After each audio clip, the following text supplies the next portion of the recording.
Delta news మిత్రులకు స్వాగతం. తెనాలిలో కలరా కేసు నమోదు కావడంతో ఒక్కసారిగా వైద్య ఆరోగ్య సిబ్బందితో పాటు ప్రజలు ఉలిక్కిపడ్డారు. అంగలకుదురు గ్రామానికి చెందిన యువతి హైదరాబాద్లో సాఫ్ట్వేర్ ఉద్యోగిగా పనిచేస్తుంది.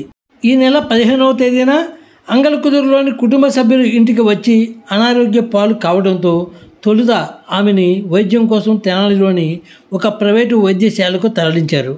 తెనాలి వైద్యశాలలో వ్యాధి నయం కాకపోవడంతో మెరుగైన వైద్యం కోసం తాడేపల్లి ఒక ప్రైవేటు వైద్యశాలకు తరలించారు కుటుంబ సభ్యులు.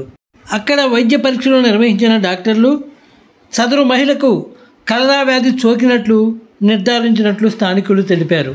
దీంతో అప్రమత్తమైన వైద్య ఆరోగ్య సిబ్బంది ఆ ప్రాంతంలో వైద్య శిబిరం ఏర్పాటు చేసి వైద్య పరీక్షలు నిర్వహిస్తున్నారు. ఇదిలా ఉంటే గుంటూరు ప్రభుత్వ ఆసుపత్రిలో 85 మంది విరేచనాలు వాంతులతో ఆసుపత్రిలో చికిత్స పొందుతున్నట్లు వైద్యులు తెలిపారు. వీరిలో గుంటూరు రామిరెడ్డి తోటలోని 3 కలరా వ్యాధి లక్షణాలు ఉన్నట్లు వైద్యులు నిర్ధారించారు. ఏది ఏమైనా అంతరించిపోయిందనుకుంటున్న కలరా మహమ్మారి మరోమారు వెలుగు చూడటంతో అటు ప్రజలు ఇటు వైద్య ఆరోగ్య సిబ్బంది ఆందోళన చెందుతున్నారు. ఏది ఏమైనా ప్రజలంతా శుభ్రత పాటించి కాచి చల్లార్చిన నీళ్లు తాగాలని వైద్యులు సూచిస్తున్నారు. ఫ్రెండ్స్, లేటెస్ట్ న్యూస్ అప్డేట్స్ కోసం ఇప్పటివరకు మీరు మా ఛానల్ను సబ్స్క్రైబ్ చేసి ఉండకపోతే వెంటనే సబ్స్క్రైబ్ చేసుకోండి. అలాగే వీడియో నచ్చితే లైక్ చేసి షేర్ చేయండి.